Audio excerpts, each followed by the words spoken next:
Friends, पिछले भाग में आपने पढ़ा था वैशाली तो पढ़ना नहीं चाहती थी, नौकरी का कोई भी भूत नहीं चढ़ा था उस पर। फिर भी आपके परिवार ने उसे पसंद नहीं किया, जबकि उसने तो हमेशा खुद से पहले आप सबको रखा था। क्या बकवास है। गौरव गुस्से में गिलास फर्श पर फेंक देता है। गिलास टूटकर टुकड़ों में बिखर गया। गौरव वहां से जाने लगता है। आपने मेरे सवाल का जवाब नहीं दिया। रिशिता ने गौरव को पीछे से आवाज देते हुए कहा, क्या आपको भी लगता है देविका को भी आपके परिवार की तरह का ही ससुराल मिलना चाहिए या नहीं? क्योंकि आप मेरे सवाल से बच जाओगे, पर क्या अपने किए कर्मों से बच पाओगे? गौरव बिना कोई जवाब दिए वहां से निकल गया, क्योंकि उसके पास कोई जवाब था भी नहीं। उसे हर जख्म और धोखा याद आ रहा था जो उसके परिवार और उसने वैशाली को दिया था। अगर यही सब देविका के साथ हो, वो इसकी कल्पना मात्र से सिहर उठा था। अब आगे। हर्षित वैशाली का घर। वैशाली अलार्म बजने पर अलार्म बंद कर सो जाती है। तभी उसे कुछ याद आता है और वो एक झटके के साथ उठ जाती है। मैं यहाँ कैसे? मैं तो कल रात गाड़ी में सो गई थी और ये तो हमारे कमरे जैसा लग रहा है। लग क्या, ये तो कमरा ही है बेवकूफ़। वैशाली खुद ही सवाल कर रही थी और खुद भी जवाब भी दे रही थी। तभी उसकी नज़र उसके पास सोते हर्षित पर पड़ी, जो बच्चे की तरह गहरी नींद में सो रहा था। तो क्या कल रात? वैशाली ने हर्षित को देखकर सोचा, सच में कल रात आप मुझे उठाकर लाए थे? इस ख्याल के मन में आते ही वैशाली के मन में प्यार की बारिश होने लगी थी, जिसमें वो हर्षित को भिगो देना चाहती थी। इसलिए वो प्यार से हर्षित के बालों को सहलाने लगी। उसकी उंगलियां होले होले हर्षित के बालों में उलझ रही थी। सोने दो ना वैशाली, वैसे भी रात को तुम्हें उठा कर लाने से अभी तक कमर दुख रही है। अपनी नींद की खुमारी में हर्षित के मुंह से निकल गया, मगर उसे सुनते ही वैशाली के मन में प्यार की जगह गुस्से की बारिश होने लगी थी। गुस्से में वैशाली ने हर्षित के मुंह पर हल्के से हाथ रखा, फिर दूसरे हाथ से उसके हाथ चिकोटी काट ली। हर्षित नींद में चीख पड़ा। उसकी चीख से सारे घर वाले जाग जाते अगर वैशाली ने पहले से ही उसके मुंह पर हाथ नहीं रखा होता तो। वैशाली को पता था नींद में होने के कारण हर्षित इसी तरह से चीखेगा, इसलिए उसने उसके मुंह पर हाथ रखकर चिकोटी काटी थी। हर्षित अपनी नींद भरी आंखों से वैशाली को देख रहा था और दूसरे हाथ से अपने हाथ को सहला रहा था। हर्षित को जागते देख वैशाली ने अपना हाथ हटा लिया। हर्षित आंखों के इशारे से उसकी इस हरकत के बारे में पूछने लगा तो वैशाली ने बेफिक्री से अपने कंधे उनका दिए। इस तरह कोई जागता है क्या? जागना ही था तो थोड़ा प्यार से उठा देती। हर्षित अभी हाथ सहला रहा था। मैं तो आपको प्यार से सोने दे रही थी, मगर आपको प्यार रास कहाँ आता है? आप तो नींद में मुझसे लड़ने के बहाने ढूंढने लगते हैं। मतलब? वैशाली की बात खत्म होने से ही हर्षित बोल पड़ा, ऐसा भी क्या कर दिया मैंने जो तुम सुबह सुबह मुझ पर अपने नाखून की धार चेक करने लगी? आपसे किसने कहा? वैशाली ने तुनकर कहा। मुझे उठाकर लाने के लिए आप मुझे नींद से भी जगा तो सकते हैं। एक तो उठाकर भी ले आए और ऊपर से शिकायत कर रहे हैं कि मुझे उठाकर लाने के कारण आपकी कमर में दर्द हो रहा है। हर्षित की बोलती बंद हो गई जब उसे पता चला उसने नींद में वैशाली से क्या कह दिया। रहने दीजिए, अब कुछ नहीं सुनना मुझे, मैं जा रही हूँ। हर्षित ने जैसे ही हिम्मत कर बोलने की कोशिश की, वैशाली ने उसे बीच में ही रोक दिया और जाने लगी।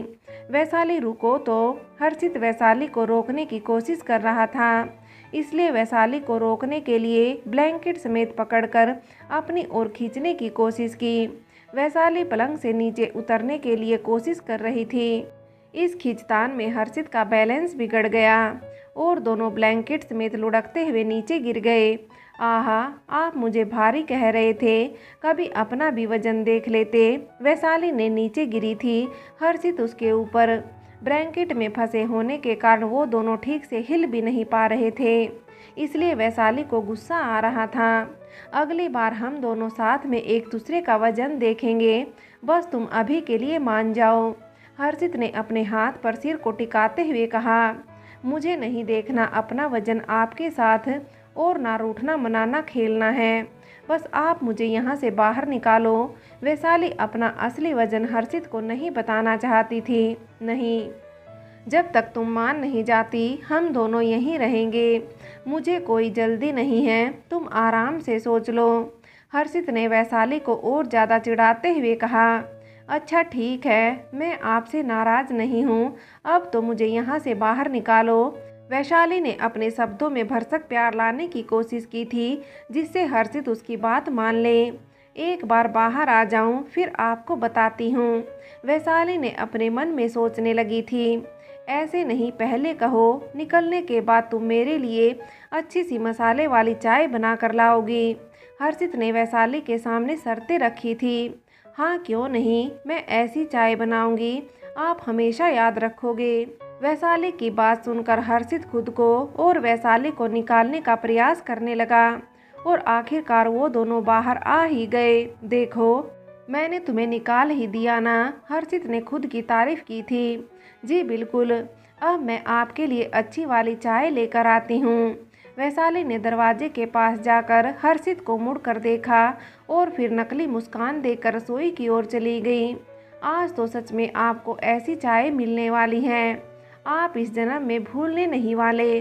वैशाली चाय बनाते हुए खुद से बातें किए जा रही थी। सब लोग सोच रहे थे। इधर हर्षित और वैशाली एक दूसरे के साथ कुछ नई यादें बना रहे थे। वाओ, मेरी फेवरेट मसाले वाली चाय। हर्षित ने खुश होते हुए कप ले लिया। वैशाली हर्षित को चाय देने के बाद अलमारी से कपड़े निकालने का उपक्रम करने लगी, जबकि उसका पूरा ध्यान हर्षित पर ही था। पहला घूंट लेते ही हर्षित बाथरूम की ओर भागा। हर्षित को जाता देख वैशाली के चेहरे पर बड़ी सी मुस्कान आ गई थी। क्या था इस चाय में? हर्षित ने बाहर आते ही वैशाली से, वही जो आपको पसंद है मसाला, बस मैंने चाय के मसाले की जगह उसमें गरम मसाला डाल दिया था। वैशाली, हर्षित तेजी से वैशाली की ओर बढ़ा। हर्षित के पास आते ही वैशाली झुककर पीछे की ओर निकल गई और बाथरूम में जाकर दरवाज़ा बंद कर लिया। वैशाली, हर्षित ने दरवाजे को खटखटाते हुए कहा। फिर वो मुंह फुलाकर बैठ गया। हर बार वो जीत जाती है, पर इस बार नहीं, हर्षित मन ही मन सोच रहा था। तभी उसके चेहरे पर मुस्कान और आंखों में कुछ मिलने की चमक आ जाती है।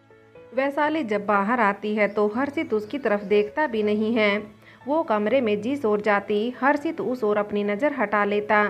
वैशाली को हर्षित का व्यवहार बहुत अजीब लग रहा था, क्योंकि पहले वैशाली जहाँ होती हर्षित वहीं देखा करता था, या यूं कहो उसकी नज़र वैशाली का पीछा करती थी। वैशाली इस बात को सोचती रसोई में गई तो अनुप्रिया और रुसाली दोनों बात कर रही थी, मगर वो वैशाली को देखकर चुप हो गई।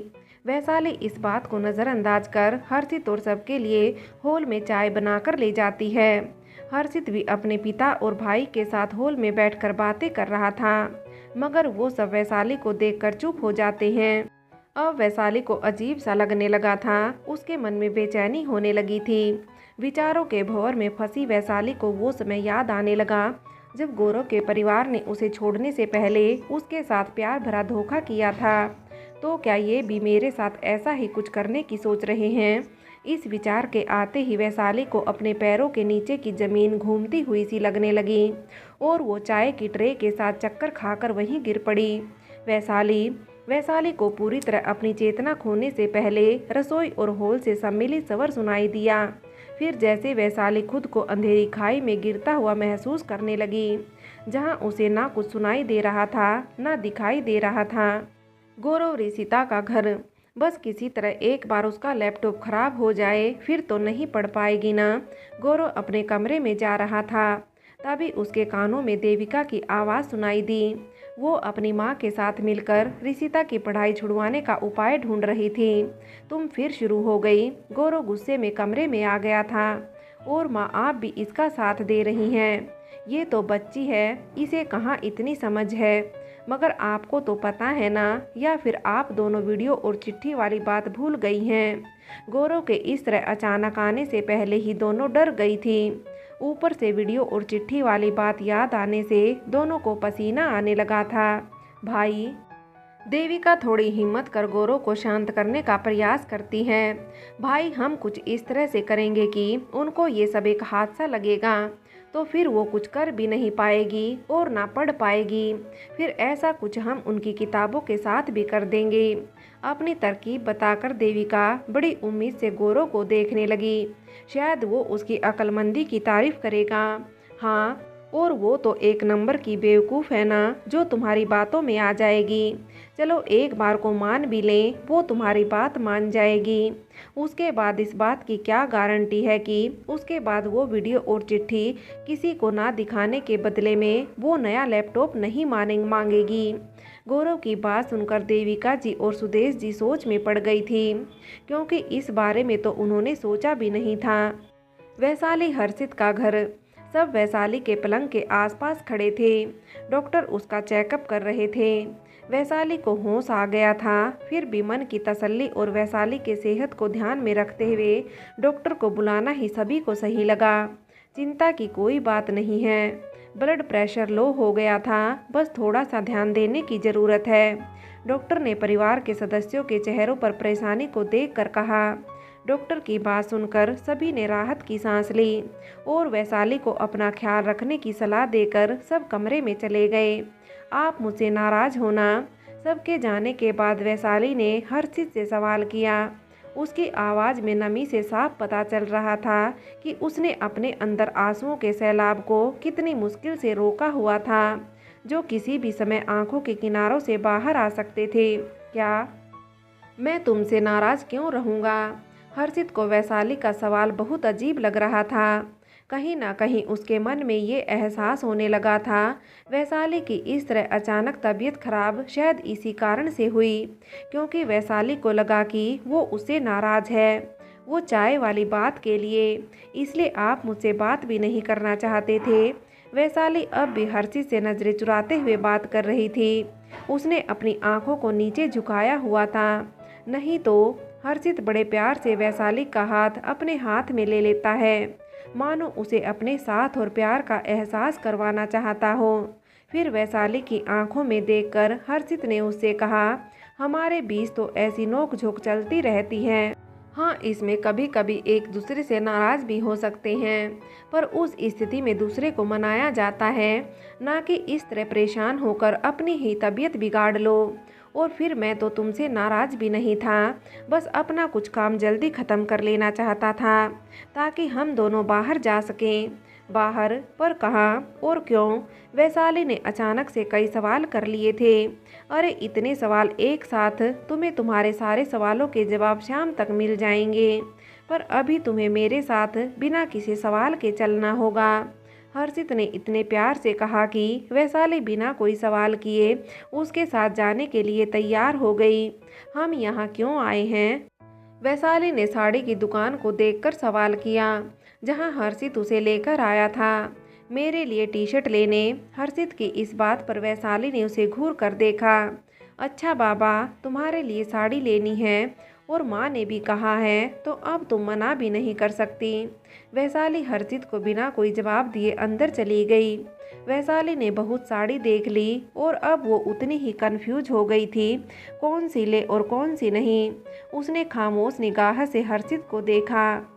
हर्षित को उसकी इस परेशानी का पता चल गया। हर्षित ने आते ही सब में से ग्रे रंग की साड़ी निकाल वैशाली को साड़ी ओढ़ा दी। खुद को आईने में देखते ही वैशाली को साड़ी बहुत अच्छी लगी।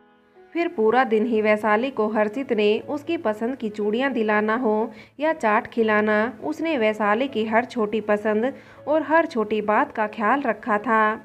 ये तो बहुत तीखा है, तुम कैसे खा रही हो?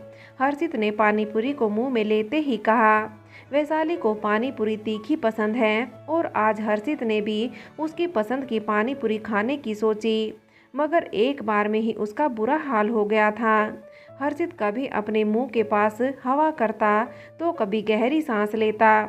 उसके कान लाल और आंखों से पानी आने लगा था। वैशाली को उसकी ये हालत देखी नहीं जा रही थी। उसने आसपास देखा तो ठेले पर ही पानी की बोतल रखी थी। भैया पानी की बोतल। वैशाली ने ठेले वाले से निवेदन कर वो बोतल ली और हर्षित को पानी पिलाने लगी। वैशाली का एक हाथ हर्षित के सिर के पीछे था और एक हाथ से वो हर्षित को पानी पिला रही थी। जब हर्षित को ठीक महसूस हुआ तो उन दोनों ने अपने आसपास देखा। सब लोग उन्हें देखकर मुस्कुरा रहे थे। हर्षित ने चुपचाप पैसे दिए, दोनों वहां से निकल गए।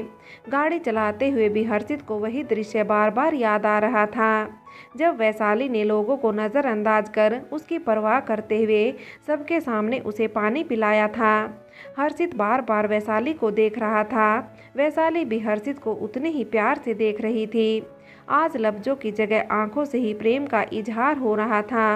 आज घर में इतना अंधेरा क्यों है? किसी की आवाज़ भी नहीं सुनाई दे रही। वैशाली ने घर के दरवाजे पर आते ही कहा, अंदर चलकर देख लेते हैं, पहले तुम दरवाज़ा तो खोलो। हर्षित ने वैशाली को दरवाज़ा खोलने को कहा, जो वैशाली को थोड़ा अजीब लगा। फिर भी वैशाली ने हर्षित की बात मानकर दरवाज़ा खोलकर जैसे ही अंदर कदम रखा, सारी लाइट एक साथ जल गई। अचानक इतनी रोशनी में वैशाली की आंखें सही से खुल नहीं पा रही थी। तभी सरप्राइज, घर में एक सम्मिलित स्वर गूंजा। सामने का दृश्य देखकर वैशाली को अपनी आंखों पर विश्वास नहीं हो रहा था। उसके ससुराल और मायके का पूरा परिवार खड़ा था। पूरे हॉल को फूलों गुब्बारों से सजाया गया था। वैशाली के लिए ये पल सबसे ज़्यादा भावुक करने वाले थे। जहां खुद अपना ही जन्मदिन भूल गई थी, वहां उसके परिवार को ना सिर्फ उसका जन्मदिन याद रहा, बल्कि उन्होंने इस दिन को खास बनाने के लिए इतनी मेहनत भी की थी। वैशाली ने सबसे पहले अपनी दादी के पैर छूकर आशीर्वाद लिया। जन्मदिन की बहुत बहुत शुभकामनाएं। ईश्वर तुम्हारी हर मनोकामना पूर्ण करे। मीरा देवी ने वैशाली को गले लगाते हुए ढेरों आशीर्वाद दे दिए थे। उसके बाद वैशाली ने सबका आशीर्वाद लिया और सबने उसे खूब सारा प्यार और आशीर्वाद दिया। हैप्पी बर्थडे बहना। तो कैसा लगा जीजू का प्लान? पूजा ने वैशाली के कान में फुसफुसाते हुए कहा। अच्छा, अब आप दोनों तैयार हो जाओ, फिर केक काटते हैं। वैशाली पूजा से कोई सवाल करती, उसके पहले ही पूजा ने उसे ज़बरदस्ती कमरे में भेज दिया। आपको मेरा जन्मदिन कैसे पता चला और आपने ये सब प्लान कैसे कर लिया? हर्षित कमरे में आया तब वैशाली पलंग पर दरवाजे की ओर मुंह कर बैठी थी। उसके चेहरे पर कई सवाल दिख रहे थे, आंखों में प्यार भरा गुस्सा। जब हम दोनों बाहर गए थे अम्बा माता मंदिर, तब पूजा का कॉल आया था। तुम्हारा फ़ोन नहीं लगा तो उसने मुझे कॉल किया था। वो सब तुम्हारा जन्मदिन तुम्हारे मायके में ही मनाना चाहते थे, पर मैंने ही उनसे कहा कि शादी के बाद तुम्हारा पहला जन्मदिन है तो हम सब यहाँ मनाते हैं, और वो मान गए। फिर हम सब ने ये प्लान बनाया। अब तुम्हें सारे जवाब मिल गए हो तो तैयार हो जाओ, नहीं तो फिर सब बाहर हमारे देरी से जाने का कोई ना कोई कारण तो सोच ही लेंगे। देरी वाली बात सुनते ही वैशाली जल्दी अपनी अलमारी के पास गई। आज उसे हर्षित के लिए बहुत सारा प्यार अपने अंदर महसूस हो रहा था, जिसे जताने के लिए उसने वो सतरंगी साड़ी निकाली जो उसे हर्षित ने पहली बार गिफ्ट की थी। वैशाली जैसे ही जाने लगी, हर्षित ने उसे पीछे से अपनी बाहों के घेरे में पकड़ लिया। तुम ये मत सोच लेना, इस नकली गुस्से की आड़ में तुम मुझसे बच जाओगी। मुझे मेरी इस मेहनत का अच्छा सा इनाम चाहिए। हर्षित ने वैशाली को पीछे से अपनी बाहों में पकड़ और जब वैशाली के कान में हल्के से कहा तो वैशाली को अपनी सांसें रुकती हुई सी महसूस हुई। हर्षित की आवाज़ वैशाली के कान से होकर उसके रोम रोम में सिहरन पैदा कर रही थी। क्या क्या इनाम चाहिए? वैशाली बड़ी मुश्किल से इतना ही कह सकी थी। वो आज रात को बताऊंगा, तुम्हारे मायके वालों के जाने और ससुराल वालों के सोने के बाद। तैयार रहना। हर्षित ने वैशाली को इतना कहकर वैशाली को छोड़ दिया। कुछ पल वैशाली बुत की तरह वहीं खड़ी रही, फिर परिवार के बाहर होने की बात याद आते ही जल्दी से बाथरूम में चली गई। हर्षित कमरे में तैयार होने लगा। केक काटने के बाद वैशाली ने असमंजस में पड़ गई। पहला टुकड़ा कैसे खिलाए, कहीं किसी को बुरा न लग जाए। नए रिश्ते बन जाने से पुराने रिश्तों की अहमियत कम नहीं हो जाती, ये कहकर अनुप्रिया जी ने वैशाली का हाथ पकड़कर मीरा देवी की ओर बढ़ा दिया। वैशाली का सारा परिवार अनुप्रिया जी की इतनी सुलझी और अच्छी सोच को देखकर बहुत प्रसन्न हो रहा था। फिर वैशाली ने बारी बारी सबको केक खिलाया। सबको खिलाते हुए जैसे ही वो हर्षित के सामने गई, उसे हर्षित के कमरे में कहे शब्द याद आने लगे, जिसे उसका हाथ कांपने लगा। तो हर्षित ने वैशाली का हाथ पकड़ कर खुद ही केक खा लिया। सब उनको देखकर हंसने लगे, जिसके कारण वैशाली शर्माकर पीछे हट गई। खाना खाने से लेकर डांस तक जहां सब मस्ती कर रहे थे, वहीं वैशाली हर्षित को चोरी छिपे देखकर उसकी बातों के बारे में सोचे जा रही थी। सबके जाने के बाद वैशाली जब कमरे में आई तो हर्षित उसे सामने पलंग पर बिठा दिखा। उसने अपना एक पैर दूसरे पर टिका रखा था, दोनों हाथ पलंग पर रखे हुए थे। वैशाली को देखते ही वो उसके पास आकर खड़ा हो गया। तुम यही मेरा इंतजार करना, मैं बस अभी आता हूँ। वैशाली को कहकर हर्षित वहाँ से निकल गया। वैशाली को ना तो उसे कुछ पूछने का मौका मिला और ना हर्षित ने उसे ज़्यादा कुछ कहा। अब वैशाली के लिए बीतने वाला हर क्षण वैशाली को युगों सा प्रतीत हो रहा था। वैशाली बेचैनी से पलंग पर बैठी दरवाजे को देख रही थी। उसके एक हाथ में तकिया था, जिसे वो हाथ मरोड़ रही थी तो कभी नाखून से खरोच रही थी। जब उसे रहा नहीं गया तो उसने तकिया उठाकर नीचे फेंक दिया और कमरे में यहाँ से वहाँ टहलने लगी। फ्रेंड्स, आगे की कहानी के लिए कहानी का अगला भाग देखें।